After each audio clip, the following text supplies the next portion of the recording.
So, I just want to say something. I know you don't know me very well, but I spend a lot of time taking care of sick people. And you too are at the foundation of why I do it. So thank you for coming here today and inspiring us. Thank you.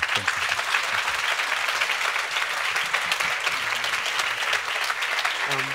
Well, I'm not an interviewer or anything, but you are paragons in the world of health, not just human health, but health of everything around us. One of my thought leaders for many years has been Thomas Berry, an individual. He was a philosopher. He was a cultural historian. He passed away a few years ago, not far from here. And he was the individual who came up with the idea of earth jurisprudence, that there's a vital connection of all animate and inanimate things on this planet. We all depend upon one another for our lives. And you two guys remind me of that every day. Senator, you obviously have a vital interest in helping people's health and tying it to our food system. We know that you're on the Agricultural Senate Committee. Maybe you can tell our audience about the upcoming Farm Bill and how we're working on that. Can't sit here without expressing just the gratitude to be in this community right now. Under this tent is a beloved community, and I want to recognize that and the power of that.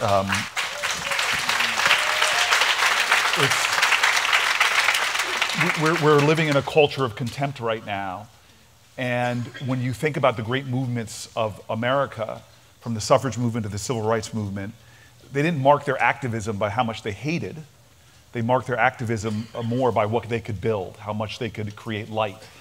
And so when I come to a tent like this, I'm reminded of the stories of my parents about small groups of Americans who met here in New Jersey in barn houses, afraid, plotting out the light, plotting out the greatest infrastructure project ever, the Underground Railroad. I think about people that met in church basements, who made plans for civil rights groups. It's always been small groups of Americans coming together in community, motivated by love, that are here. And for me to sit on a stage with two men like this, who are light workers in extraordinary ways. I recently got a chance to be on Rich Roll's podcast, and I think it's the only podcast I've been on that I was nervous when I went there. I can see why. Yeah, I literally, my Don't staff... believe a word. He's stressing me out right now. My staff, knows me and well, and they said that, Cory, you're a heterosexual guy, but you seriously have a man crush on this dude, which is true. And where are we having dinner tonight? Yeah, literally, and I'll make it even more awkward for him. I would go to bed with him so many nights, listening to him, and he was an anchor for me, grounding me in the truth of this movement. And this is a movement, getting back to what you were saying, and I really want you all to see yourself in this light. This is a movement for our nation. This is a great and urgent American movement, no less urgent than the other movements I've mentioned. And what my parents would tell me, and this is a reflection of the two other people on the stage with me, is that it is such a mistake to think that the civil rights movement was just about a few great men, Martin Luther King, Malcolm X. The truth of the civil rights movement were all of the foot soldiers for justice, who unfortunately many Americans don't know who James Bevel or Dorothea Cotton, who Goodman, Cheney, and Schwerner, who Fred Shuttlesworth were. But they were so essential to transforming the soul of this nation.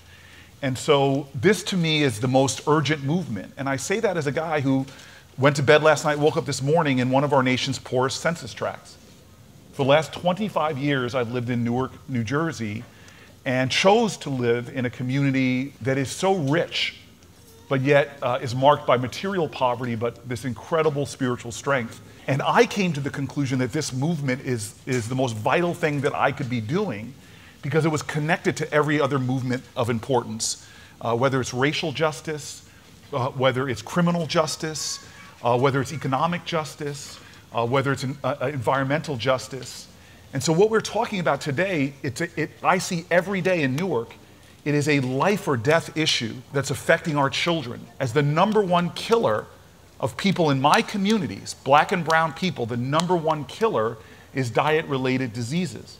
And as I visit prisons, just was at a jail very recently, as I visit schools, the consciousness is growing to the fact that wardens and principals know how vital environmental factors and things as food are. And I'm so happy that you all are at the nucleus of this movement right now, and we're sitting here together plotting how we advance this cause of our country. Beautiful.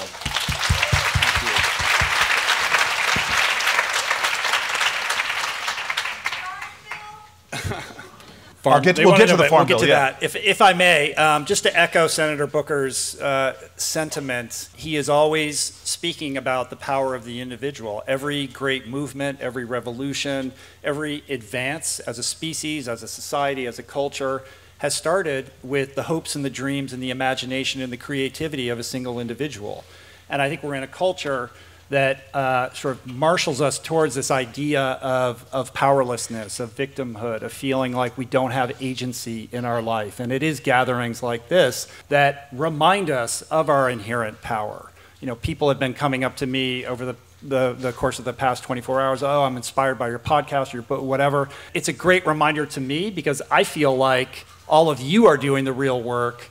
I'm just a guy who talks into a microphone. We all play our part. And when we're here talking about the plant-based lifestyle, I like to think of it as a planet-based lifestyle. We are not apart from nature. We're sitting here under this tent. Look at the grass. Like, take off your shoes. Put your feet into the ground. There is nothing that we are not connected to. There is this cycle. And when we think about food-borne illnesses, like what does that reap, right? Like, it's a planet-borne illness that derives from our relationship to food and to the soil. And we've got to find a way forward that repairs our soil, that repairs our bodies, that repairs our planet. And in the process of doing that, brings us together and reminds us that we are one. We are one community. We share this planet. We are not as different as people would want us to believe. And as we find ourselves, you know, further and further siloed into our echo chambers and arguing with this group and that group about why they're not like us or why they should be like us, we need to pause, we need to breathe, and we need to understand that we are all one. And it's groups like this, it's events like this that I think can help us get there so we can extend a hand to the person who needs our help. Can you extend that hand with greater compassion and understanding? Are you able to listen?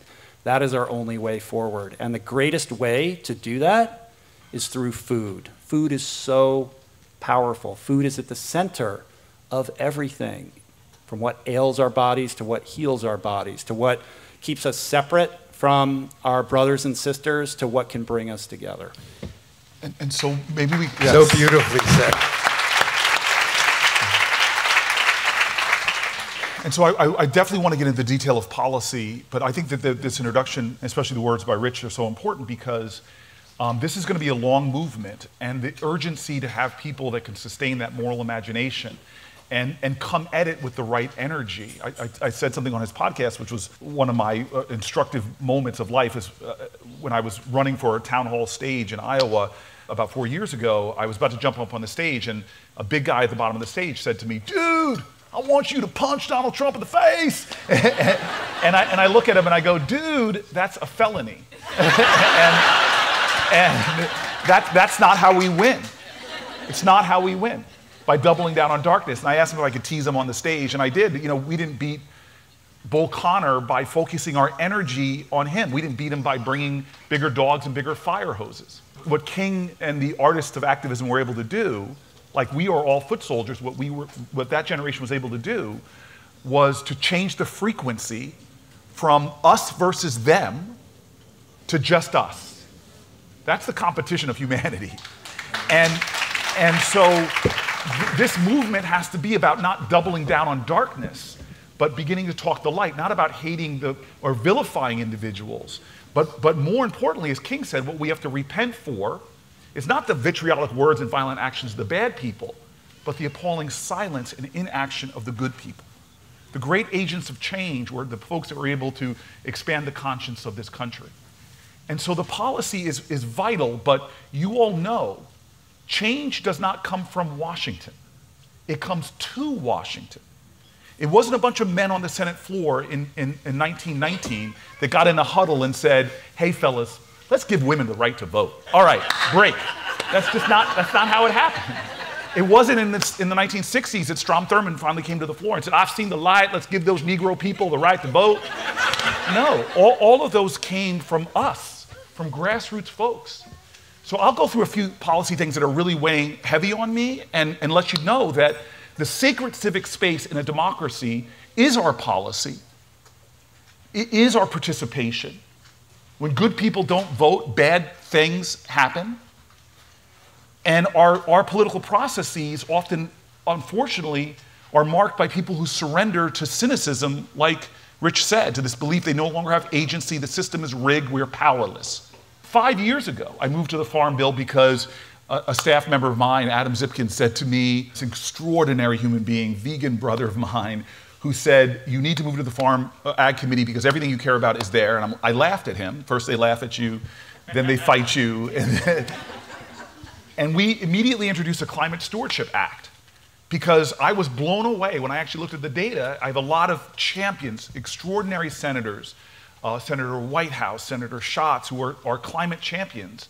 But the more I looked at the data, we're talking about a lot of things that are real issues, but we're failing to see how our food system is destroying not just our climate, but also the ecology of our country and poisoning entire communities. If you've been to Duplin County, North Carolina, entire regions, if you've been to the Big Dead Zone at the end of the Mississippi in the Gulf. And so we moved and we immediately put in a bill when we saw that there are a lot of farmers who want to engage in climate smart policies. But the resources that the federal government was making available were way oversubscribed. Policy wonkish things like EQIP and other policies that allowed farmers to switch to rotational grazing, rotational crops, to cover crops, to about 30, 40 practices that everybody here would cheer. Farmers wanted to do it, but the resources weren't there. And so we proposed a bill that did a lot of things for our climate on CAFOs and these massive factory farms. But it wasn't until President Biden won and then two guys, amazing, that in from the cradle of the South, a black man and a Jewish man were elected from Georgia, that suddenly changed things I had been fighting for years.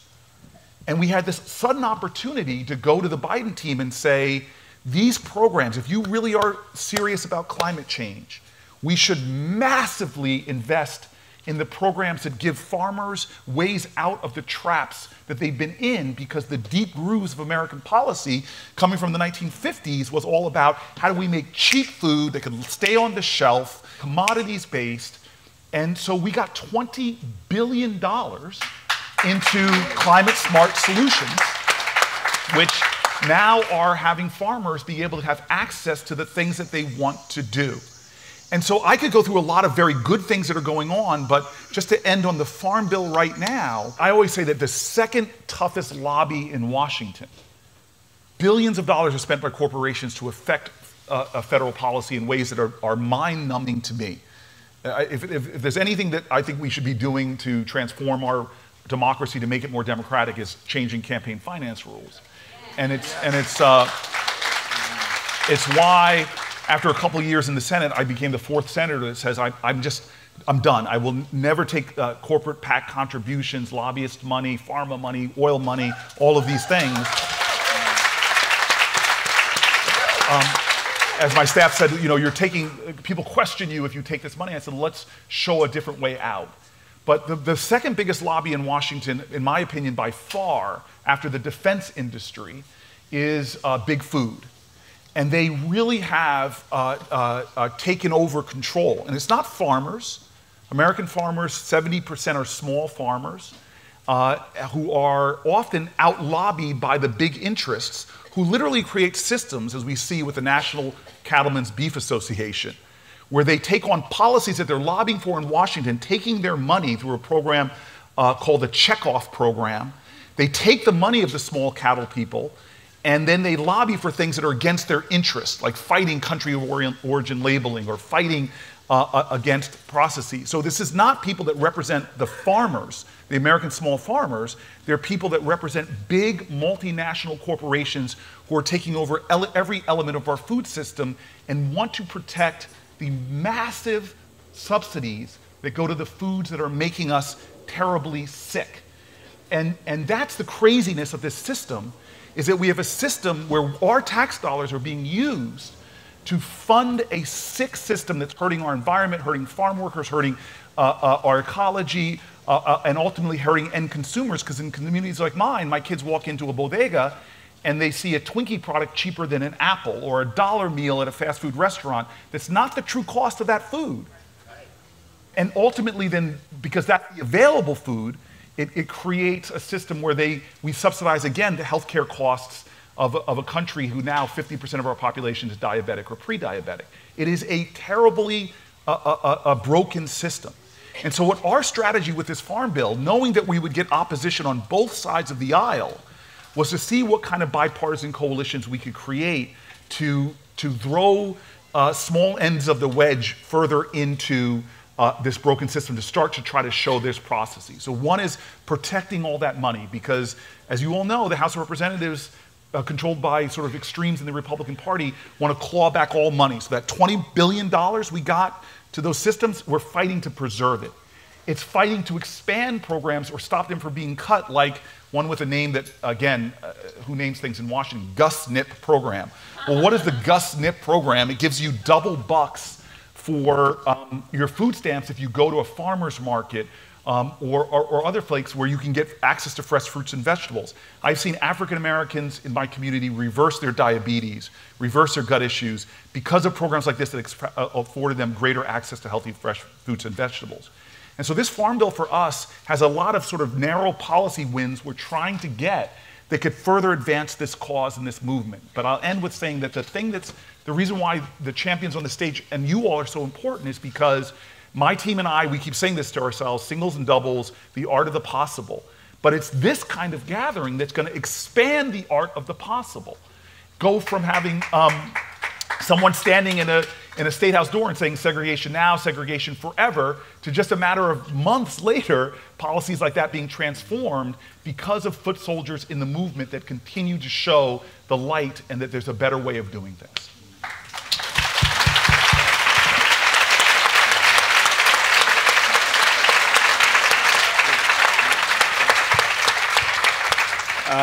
Beautiful.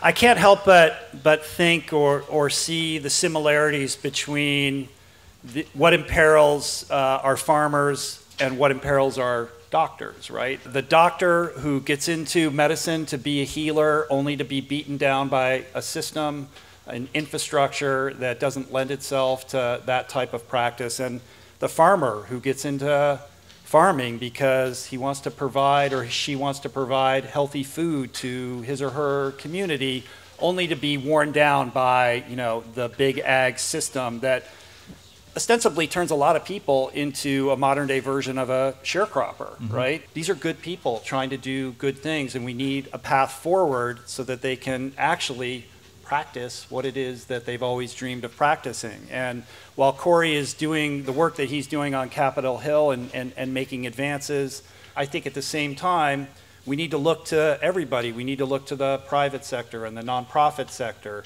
to figure out a path forward so that farmers like yourself have resources and infrastructure and a community of people and consultants that can help them make that transition from being a conventional farmer into doing what you're doing. So I'm interested in hearing a little bit about where we're at with that, where the gaps are, what we need, and likewise in healthcare, how are we creating that type of infrastructure and resources for medical practitioners so that they can become the functional, you know, they're sort of like functional medicine doctors are sort of the regenerative farmers of healthcare, right? These things are interdependent, intertwined. They are one thing, and the fact that you have your medical practice here on the farm, you know, speaks to your value set, and I think it's such a powerful, it's a powerful reality, but it's also a powerful metaphor for how these things really are one thing. That's such a wonderful statement and question. And I've thought about these issues for many years. And by their very nature, I don't think it's a coincidence. I mean, from an outsider looking in, they may think it's a little weird that, what the heck is this? A doctor and you're on a farm? But actually, farmers and doctors have very close and intimate ties through their profession. The way our professions have disintegrated over this last century in the United States, and actually during my lifetime, probably the last 40 years. Both a farmer and a doctor is at the portal of entry for health, right? The doctor for the health of human beings. The farmer, as it turns out, as we see the world going the way it is, the farmer's for the health of everyone, not only the patient, but the planet, all species to prevent extinctions, the climate. The farmer's responsible for that health. I see that the corporatization that has occurred in both the profession of agriculture and physician has functionally destroyed these disciplines. You know, I can tell you as a physician, I'm the farmer of doctors. I'm a primary care doctor. I start at the beginning with somebody, and I'm there at the end. And the story of me being here on this farm is because I tried so hard all of my life to work within the system, and it was an abject failure. And I had to sell it to a large corporation. And the money of that corporation is in this land, and it's in you. That's what happened. I retreated here and tried to build from scratch a practice that is outside of those insurers and corporations. And it is a struggle every day, but it's a wonderful thing to be doing. And the fact that you both are here and all these beautiful people are here lets me know that. At the same time, when we got here, you know, this is such a historic farm. It's one of the largest and most historic farms of New Jersey, but it's played a central role in American agriculture since its inception.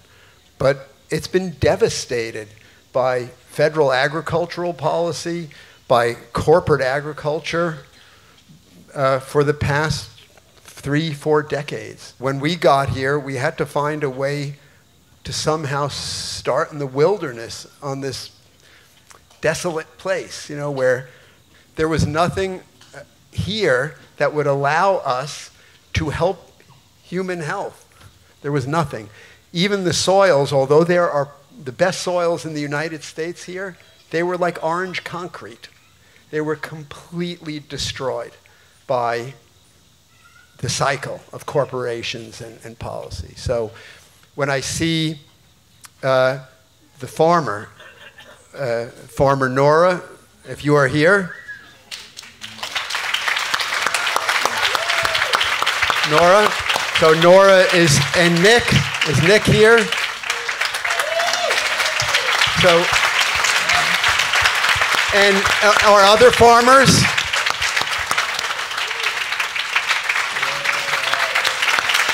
Kevin, so they're me. They're trying to scratch out, without any help at all, some kind of system in order to survive, to feed people, and to make people healthy. So I am very in awe and appreciative of your efforts to try and retool the Farm Bill with your Climate Act and all of your efforts to try and change the balance, because it has to be returned to the farmer and the physician. It has to be returned, not to corporations.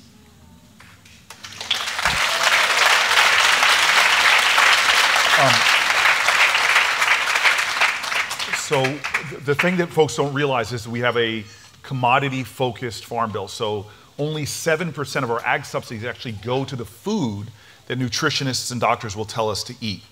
We have a system that really is about feed, not food.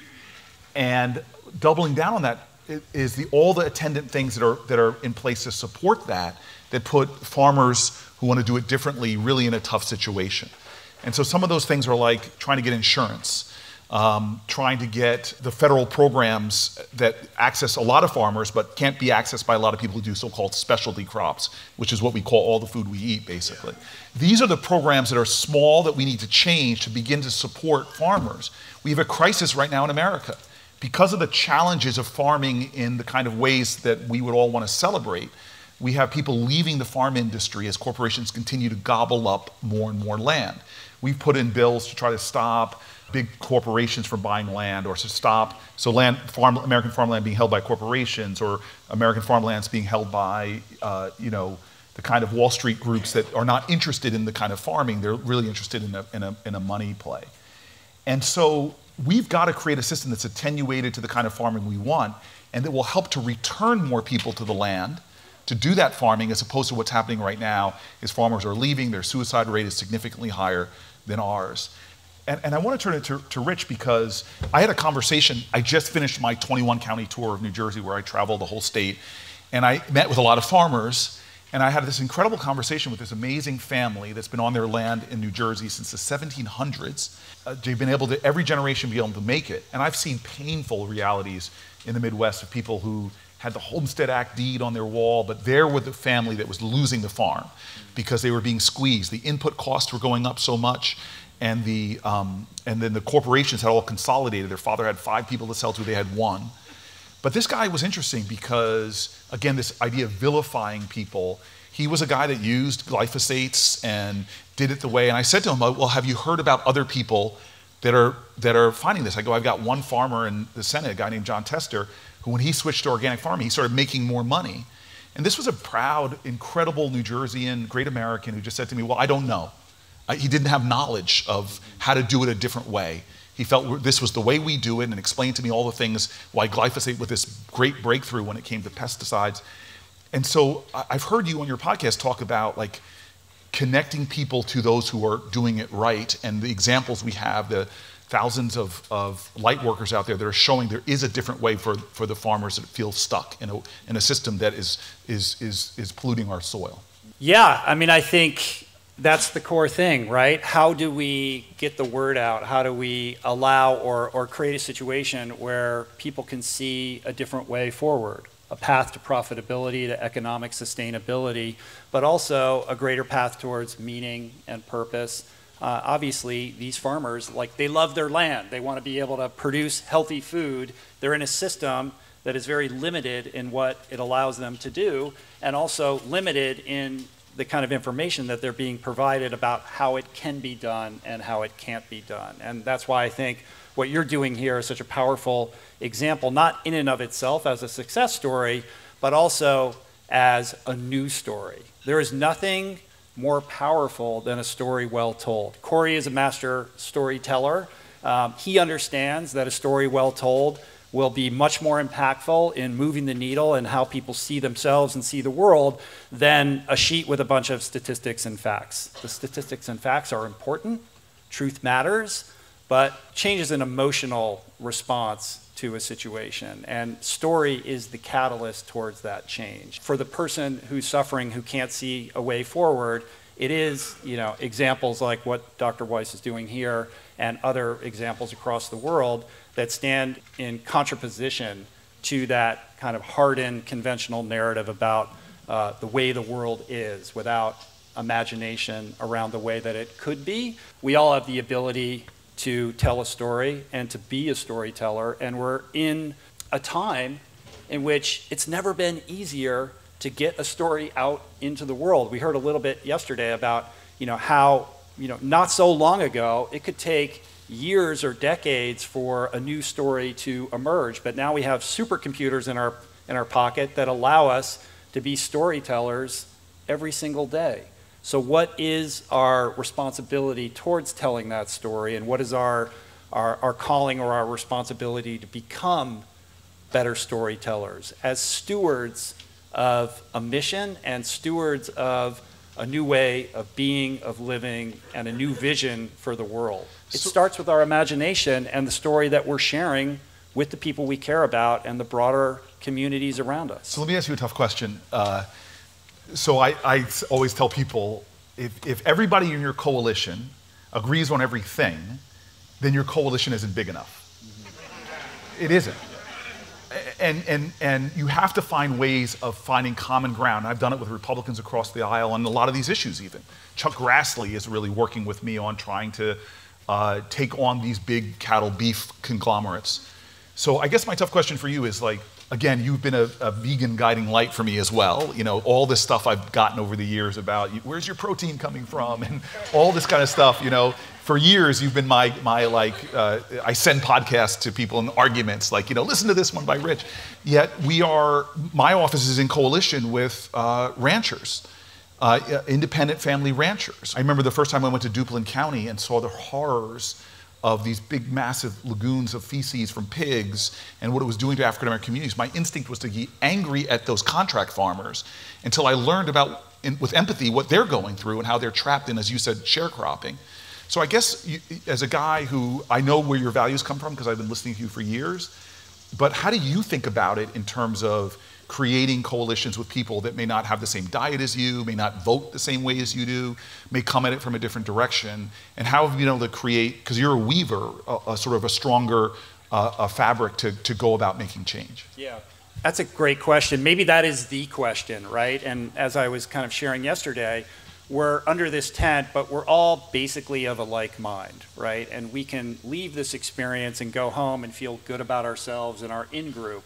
But like I said yesterday, like, what are we really doing here? Like, if we want change, we are going to have to engage with the broader world who doesn't see things the way that we see them. And, you know, I don't have to tell you, Senator Booker, because you practice this and live this, the way forward from my perspective with regard to reaching across the aisle or engaging with people who are seeing the world very differently than yourself is to lead with empathy. You know, can you be with somebody who sees the world differently, who has a different set of facts that kind of guide their decision making and their values, and just be present with them and engage them from a perspective of curiosity and non-judgment and presence. And the mantra or the question that is, you know, I always loop back to when I feel agitated or activated is just to say, instead of saying, well, but, or did you know, is to instead just say, tell me more about that. Tell me more. Curiosity. Every man is right from his own perspective. And it's important to remember that if you had lived the experiences of that individual, had been raised by their parents and gone to the school that they'd gone to and had, you know, the education and the life experiences of that person, you would see the world the way that they do, and you would be making the exact same decisions that they're making. And so to aggressively sort of combat somebody or come at them with facts or judgment doesn't help anybody. It's certainly not part of the solution. We're never going to solve our biggest problems by fighting in that regard. It's only through understanding, trying to appreciate the other perspective so that we can kind of come to some consensus on a path forward that works for everybody. And, you know, Senator Booker gets a lot of grief for reaching across the aisle and endeavoring to do this, but personally, I can't see any other way forward that is actually going to solve the problems that we have. So, you know, we've got to stop, you know, yelling at the other side and explaining why they're wrong and we're right, and we got to start understanding people who see the world differently and trying to build something together. You know, those are beautiful words. Yeah. And I recognize them because as a lifestyle medicine physician, you know, there are very few people in our society who want me to start telling them to just eat kale. Yeah. I mean, I guess maybe all of them are in New Jersey or right here under this tent. But once you walk out of this tent, you may not find many. So, as you are saying, the way forward is to find common ground. So someone may come into me with exertional angina, climbing up their steps. they may not be able to stop eating hamburgers or General Chow's chicken or hot dogs for lunch, but that person does want to treat their chest pain. Maybe they can just start with some oatmeal for breakfast. Maybe they can just have a bowl of oatmeal. They'll have the hamburger for lunch. Once trust is developed and friendship, that friendship is a tidal wave that can carry relationships and betterment a long way in the world. I remember one of our dear friends is Gene Bauer, and he's an advisory member of our board. And I remember one of the first times I met him, he said that I was initially shocked because he said that he had friends at the Weston Price Foundation. I don't know if people know what the Weston Price Foundation is, but it's a nonprofit whose mission is to promote natural diets. A lot of their philosophies are based upon eating animal foods, and including bone broth is a sort of something that they use to promote health. And so I was looking at Gene Bauer and I was thinking, you're friends with the Weston Price Foundation? And he said, yes, because we both don't like CAFOs. We both don't like those factories that Peter Singer was showing you today. We are the strongest enemies of those. So in the Weston Price Foundation, I find a colleague. The last thing I can say is, you know, Peter Singer, if he's still here, I've recently heard him say, we will save the world a lot faster if 50% of us just eat less meat than if 2% of us stop eating meat.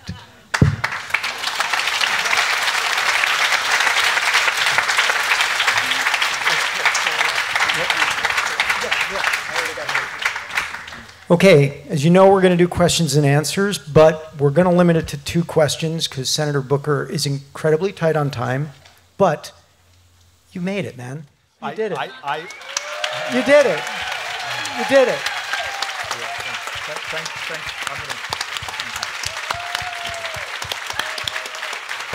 His team were amazing. We've been working behind the scenes to try to make this happen for several months, and we begged, pleaded, everything, and because the cause was important enough, it happened, right? And we are just forever grateful, really. And by the way, politicians, this guy doesn't accept PACs, so remember that next election cycle, and let's give him our support.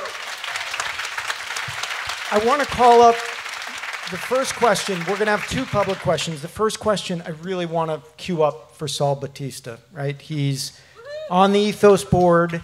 He's in the city of Newark. And he's doing the work day to day that we're all talking about doing. So Saul, why don't you come on up?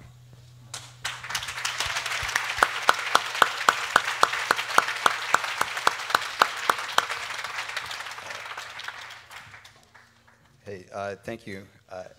Man, lots of pressure, huh? I'll start with a small anecdote. Senator actually came to run with our run club called Brick City Run Club.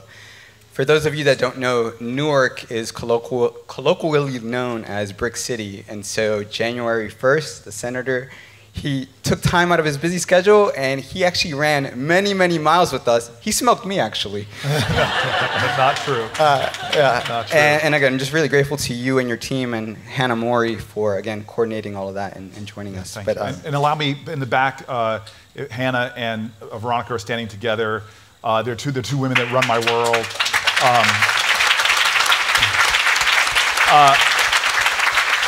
Veronica, a vegan, people ask me if that was how you become my chief of staff. That's not true. But she's one of the few Latina chiefs of staff in the history of America for a senator.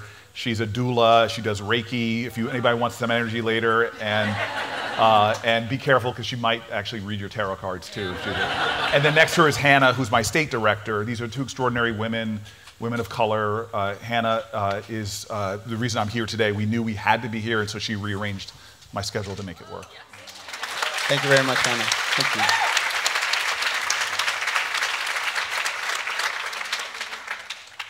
I was given the task to ask you a question, Senator. But before I ask you this question, I do have to provide some context to not only you, but the audience. In 2014, I discovered lifestyle medicine. And at that time, no one knew what lifestyle medicine was. And in the state of New Jersey, there were only 2 practicing physicians at the time. It was Dr. Ronald Weiss and Dr. Sarai Stancic. There was not a health system or faculty member or health department. No one knew what this was or what the style of practice was. And this man was pioneering that along with many other physicians like the Shirzais in this country, doing the courageous work to do this because there was no blueprint. And as a young medical student from Newark who never thought this was possible, for the first time in my life, after growing up in that concrete jungle, I discovered the relationship, the interconnectedness between food and health. I saw cases that weren't written in textbooks. And that changed my life and my perspective as a physician, as an upcoming physician. I'm going to fast forward now. Because during that very dark period, where again, imagine coming up in training and not having the support of your faculty and believing in this idea and knowing that it's true, despite all your leadership not saying that it's true, but still persisting.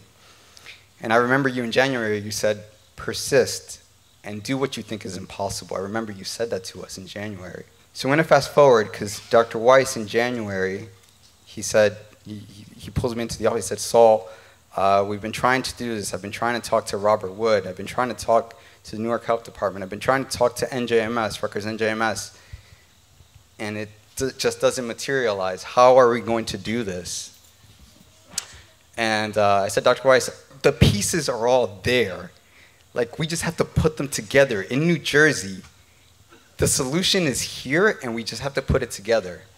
And I told him, I think we can get this done in 12 to 18 months. This Wednesday, it took 9 long months, but we have Robert Wood Johnson Barnabas, which is the largest health system here in the state. Wow. The New Jersey Department of Health, with the assistance of Assistant Commissioner Hornsby, who's the Assistant Commissioner for Community Health. The Newark Department of Health, CEO Kellen Alsbrook, she's very kind. Right. Rutgers New Jersey Medical School. The Rutgers School of Public Health, Rutgers Cooperative Extension, the Greater Newark Conservancy, who manages sort of the urban agriculture infrastructure in Newark, to include the largest urban farm in New Jersey, Hawthorne Avenue Farm, which I think, Senator, you played a great role in developing that and bringing that to life. Yeah. Urban Agriculture Cooperative, which again, they're a local organization that curate food from local farmers to bring them into underserved communities like mine here in Newark, and Newark Community Food Systems, which is a network of urban growers in the city that all have community gardens that do programming tied to nutrition, health, economic empowerment. You said it was finding common ground and sharing these ideas, and it took 9 long, painful months, and this Wednesday, finally, everyone's at the table to talk about Food is Medicine Newark, and how through this pilot project and a community grassroots project, we can transform not only the health of the city, but the local food system, and do it in an integrated fashion. And like I said yesterday,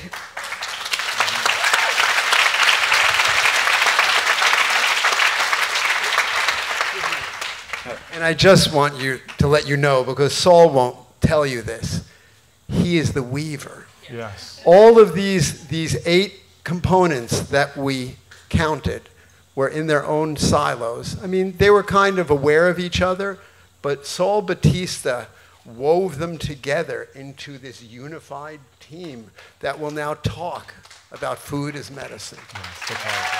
So powerful.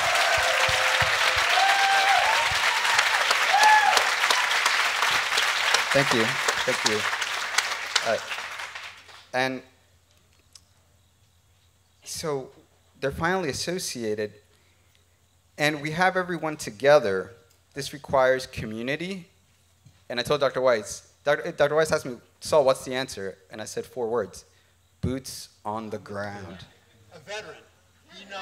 Yes. Boots on the ground. All right, so it's not going to be within the 4 walls of an office. It's down in the community. talking to the principals of schools, going and doing presentations, going and doing talks, going to the local community-based organizations, doing interventions. I did that for 9 months, every single day. I'm pretty tired. That's why I have these young college students that are pre-meds ready to take over because I'm exhausted. My question to you, Senator, and the thing I want to say to you is that New Jersey has all the pieces. We have all the tools. We have everything here. Will you help us to help you get it through the finish line here in your home city of Newark and your home state? And we'll have conversations with you regarding policy changes that can help us get it through the finish line. I don't want to disclose that now because that's a lot to talk about, but will you help us to do that? Yeah, I mean, that's the easiest question I've gotten in a long time. So 2 words, hell yes. But allow me just to really quickly, I mean, you have poured your life into your energy, as I found in January, and the fact that this is not a job, it's really a life mission is extraordinary. You're one of those foot soldiers that we talked about. And what I think is just important for all of us to understand is we all could be doing things that are transforming lives. One farm in the south in one of Newark's toughest places. I actually lived there a little bit when I was mayor because I made this pledge I would live in the most dangerous neighborhood in the city with the most shootings. I remember. And this is right there. I went to do the Fooding 2 documentary, do an interview. They asked me to be interviewed. And I had African-American women coming up to me and saying, one farm, one woman said, an 80-year-old had a diabetes, and just by sourcing all her food from the farm and becoming a vegan, she reversed her diabetes. So literally, these small things change lives. But then you get a big click when you are able to create systems to connect different players who are not coordinating. That's when transformation happens. And so the answer is absolutely. I want to be a part of that larger coalition more actively, and that's why it's great that Hannah and Veronica are here. But I just want to turn it back to politics because I think cynicism is a refuge for cowards. I think that people who become cynical about our institutions are contributing to the very lack of effectiveness of institutions that they're bemoaning. A lot of folks, we're in November, just about 70 or so days from now, there's a New Jersey election. And most of us here probably couldn't even name our state legislative representative. But I know that a lot of these issues, I'll give you, the one example I'll give you is, there is this awful seed, I think it's neonicotines that coat these seeds. They're like a nicotoids. Nicotiminides. I need somebody, I have a science degree, political science, but,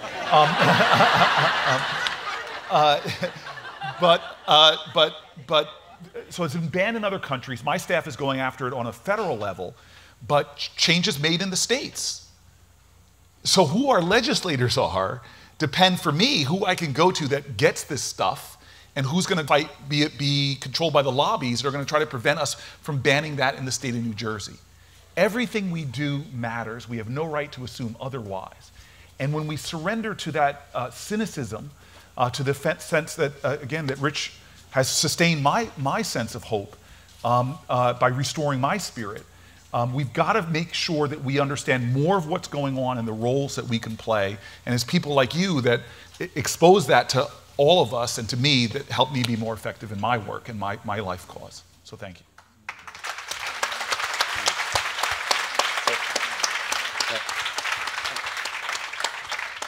So what the senator is saying is, go find your local legislator, and on January 1st, tell him to come out to the track with you. Yes.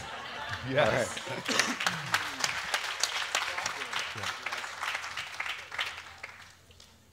All right. We have to be relatively quick. I'm eating a green bean.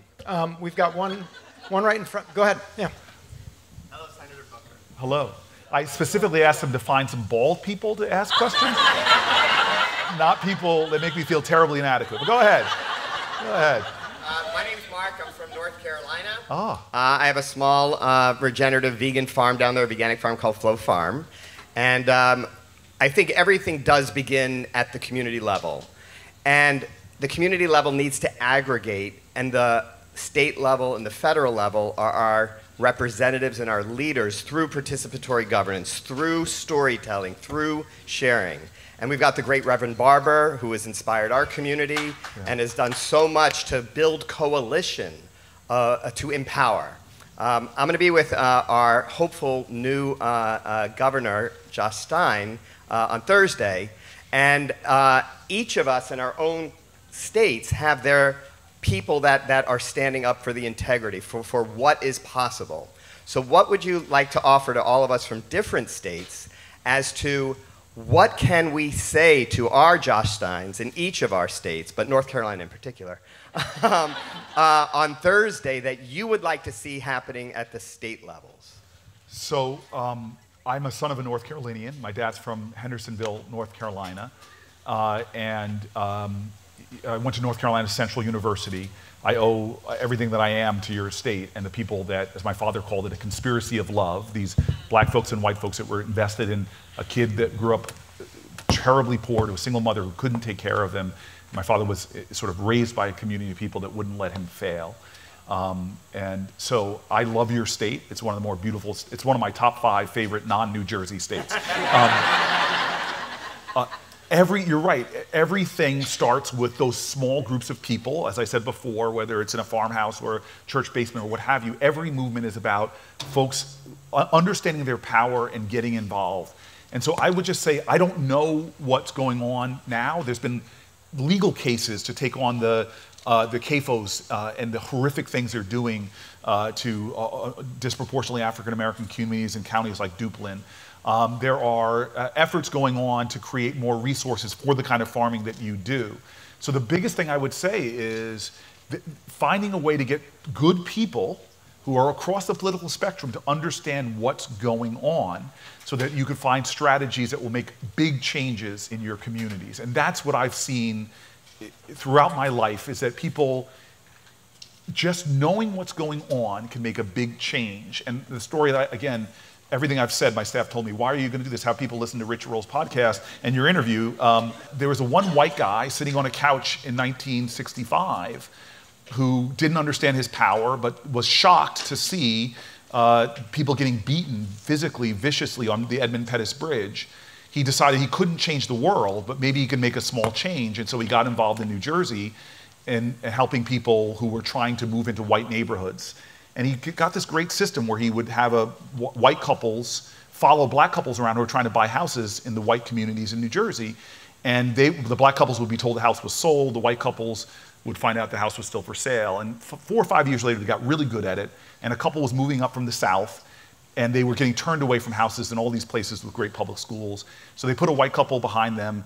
On the house the black couple fell in love with, they were told it was sold. The white couple comes and finds out the house is still for sale. And they put a bid on the house. The bid's accepted. On the day of the closing, the white couple didn't show up. This white lawyer, Marty Friedman, and the black man from the family show up.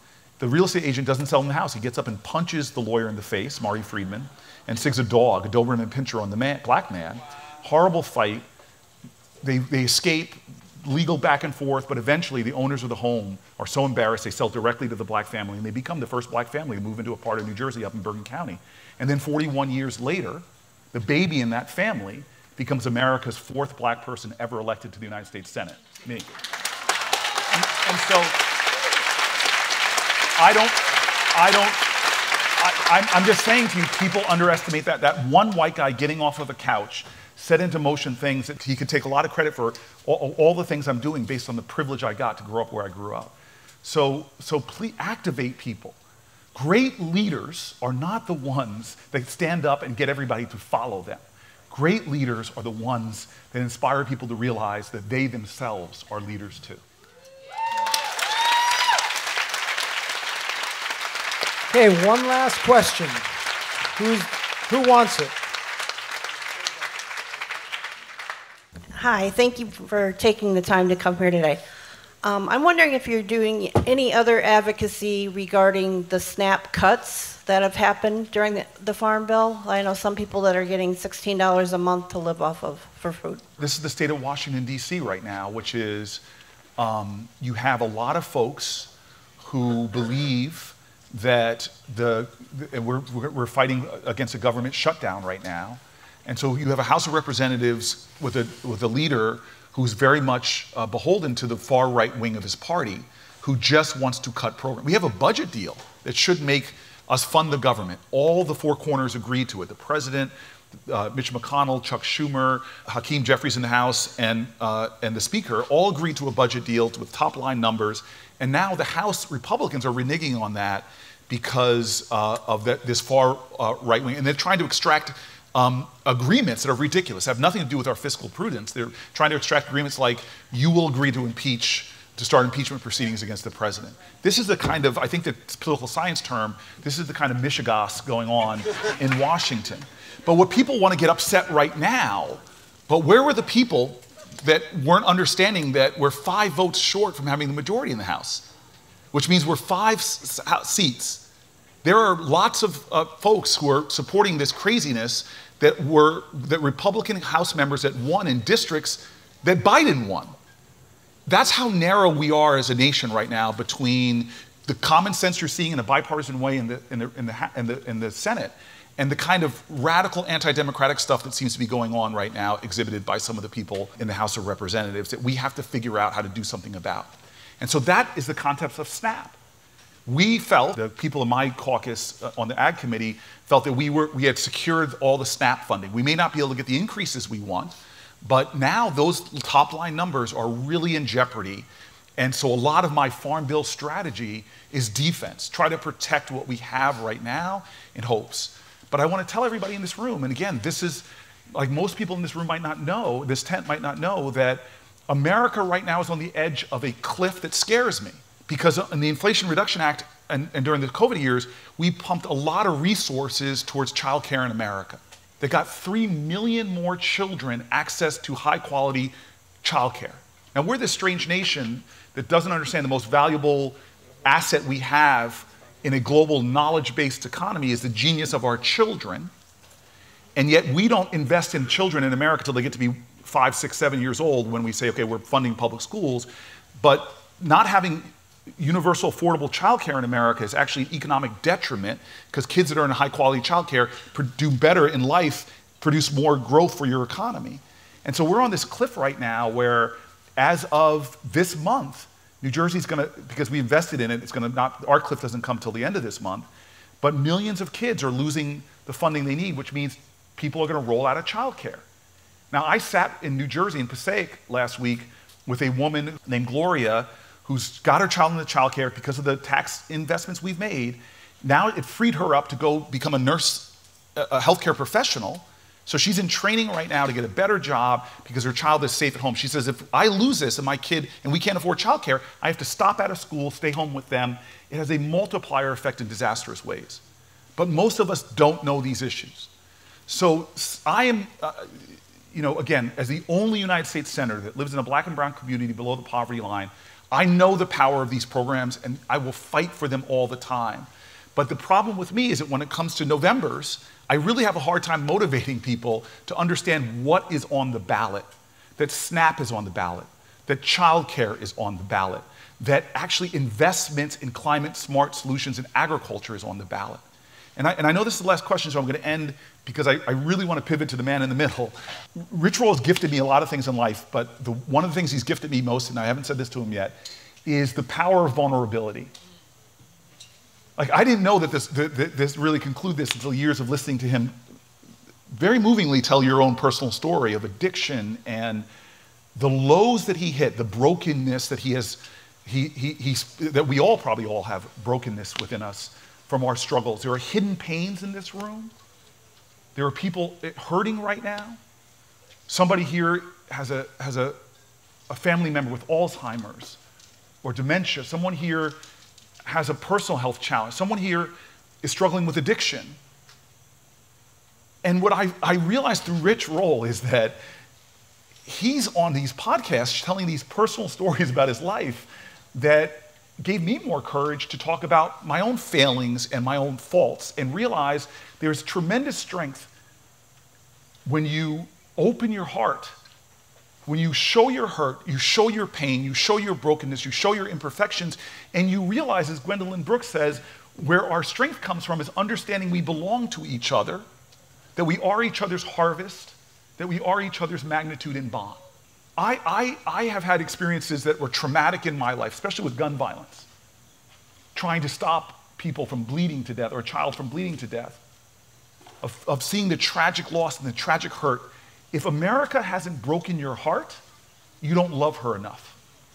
And so in this tent, I just want to appeal to everybody that great courage only comes if you are open and realizing that there's great reason to be afraid right now. That great hope doesn't come from just a Pollyannish attitude. Great hope is only possible when there is great despair. Because to me, hope is the active conviction that despair won't have the last word. And so, Rich said it so pointedly. We're all going to leave here. This is not just, I think it is, an opportunity for us to feel good about ourselves. But hopefully this will give us more courage to know we're a part of a beloved community, that we can lean on each other. And if we risk enough in our lives to get out of our comfort zone, to be open about our own struggles, to find that the jagged, broken parts of our life may not seem to fit back together, but maybe they fit with others and can make, to me, what is so urgently needed in this nation that wants to divide itself from each other, that the call of this generation ultimately, and I think Rich is one of those people, to me, has shown me the pathway, is for us to commit ourselves to loving one another and understanding that we need to put more indivisible back into this one nation under God.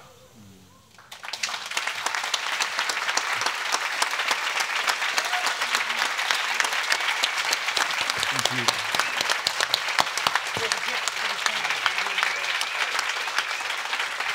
Senator Booker, we have a gift for you from Ethos.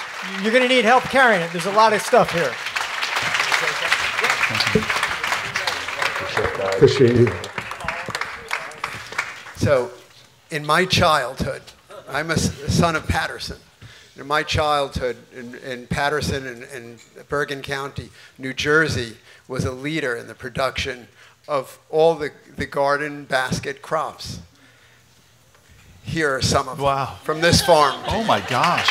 Oh, potatoes. Our farmers. Tomatoes. This is incredible. Oh my gosh. You're going to eat well. Oh, this is an abundance, cornucopia. We'll get it back to you. Yeah, thank you very much. Thank you. Thank you. Can I get a selfie with the four of us, please? This is like a dream, and I'm going to do it with you all behind me, if you don't mind, so that we all can get in. Thank you, everybody. Thank you very much. Thank you, Cory. Brittany Giroudi is up next, guys. We've got to get Cory back to his car, back to Newark. I don't know who you are. And Brittany will be on in 15 minutes. So 1:30, we're pushed back a little bit. We hope it was worth it.